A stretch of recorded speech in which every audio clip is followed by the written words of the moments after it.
سے ظلم کو عفو اور درگزر سے دفع کرتے ہیں۔ یعنی یہ لوگ اگر ان کے ساتھ کوئی برا کرے تو یہ بلائی کرتے ہیں، کوئی دشمنی اور ظلم کرے تو عفو اور درگزر سے اس کو دفع کرتے ہیں۔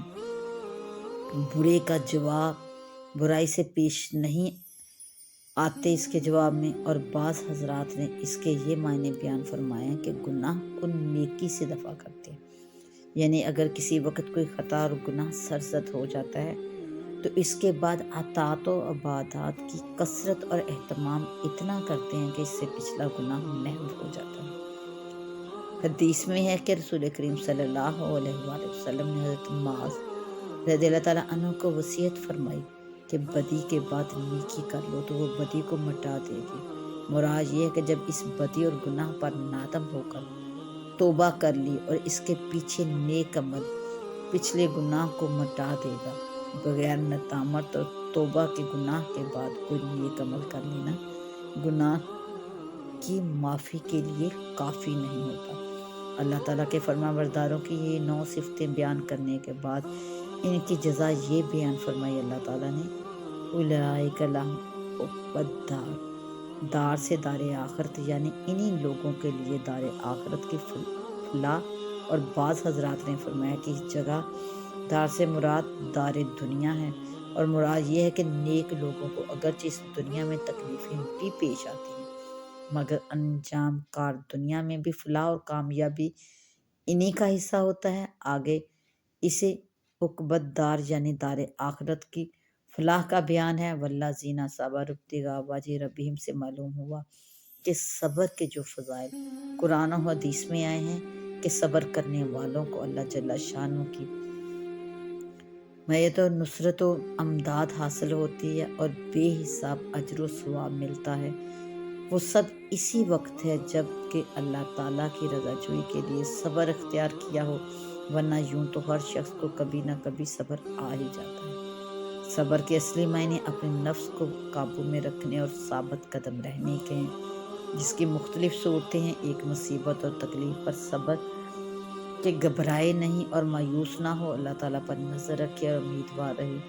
دوسرا اطاعت پر صبر کے احکام الہیہ کی پابندی، اگرچہ نفس کو دشوار معلوم ہو اس پر قائم رہے۔ تیسرا اللہ تعالیٰ کی نافرمانیوں اور برائیوں سے کہ صبر کہ اگرچہ نفس کا تقاضا برے کام کی طرف چلنے کا ہو لیکن اللہ تعالیٰ کے خوف سے اس طرف نہ چلے۔ وانفقوا مما رزقناہم سرا وعلانیۃ سے معلوم ہوا کہ اللہ تعالیٰ کی راہ میں خرچ کرنا ظاہری طور پر اور پوشیدہ طور پر دونوں طرح سے درست ہے۔ البتہ افضل یہ ہے کہ صدقات واجبہ، زکوٰۃ، صدقہ فطر وغیرہ کو علانیہ ادا کرے تاکہ دوسرے مسلمانوں کو بھی ادائیگی کی ترغیب ہو۔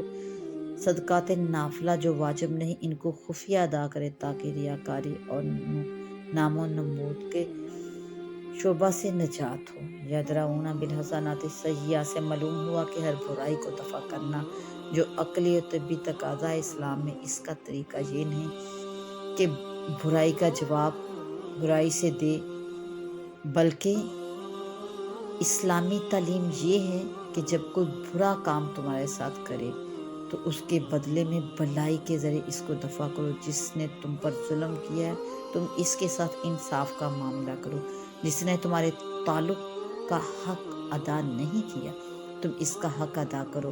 جس نے تم پر غصہ کیا تم اس کا جواب حلم و بردباری سے دو۔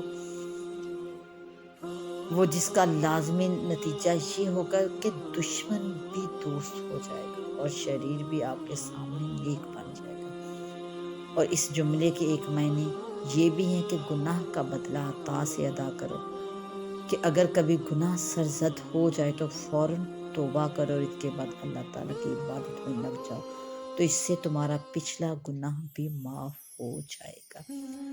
حضرت ابو ذر غفاری رضی اللہ عنہ نے فرمایا کہ رسول کریم صلی اللہ علیہ وآلہ وسلم کا ارشاد پاک ہے کہ جب تم میں سے کوئی برائی یا گناہ سرزد کر لے، اس سے کوئی گناہ سرزد ہو جائے تو اس کے بعد تم نیک عمل کر لو، اس سے وہ گناہ مٹ جائے گا۔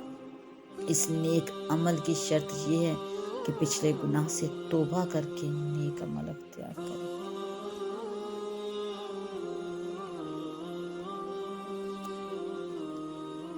جنات عدن يدخلونها ومن صلح من آبائهم وأزواجهم وذرياتهم والملائكة يدخلون عليهم من كل باب۔ باغ میں رہنے کے داخل ہوں گے ان میں، اور جو نیک ہوئے ان کے باپ دادوں میں اور جو اور اولادوں میں، اور فرشتے آئیں گے ان کے پاس ہر دروازے سے، کہ وہ ہوں گے جنت میں داخل۔ عدن کے معنی قیام اور قرار کے ہیں۔ مراد یہ ہے کہ ان جنتوں سے کسی وقت ان کو نکالا نہ جائے گا، بلکہ ان میں ان کا اقرار و قیام دائمی ہوگا۔ اور بعض حضرات نے فرمایا کہ عدن وسط جنت کا نام ہے، جو جنت کے مقامات میں بھی اعلیٰ مقام ہے۔ اس کے بعد ان حضرات کے لیے ایک اور انعام یہ ذکر فرمایا گیا کہ یہ انعام ربانی صرف ان لوگوں کی ذات تک محدود نہیں ہوگا، بلکہ ان کے آباء و اجداد اور ان کی بیویوں اور اولاد کو بھی اس میں حصہ ملے گا۔ شرط یہ ہے کہ وہ صالح ہوں، جس کا ادنا درجہ یہ ہے کہ مسلمان ہوں، اور مراد یہ ہے کہ ان لوگوں کے آباء و اجداد اور ان کی بیویوں کا اپنا عمل اگرچہ اس مقام پر پہنچنے کے قابل نہ تھا، مگر اللہ کے مقبول بندوں کی رعایت اور برکت سے ان کو بھی اسی مقام بلند پر پہنچا دیا جائے گا۔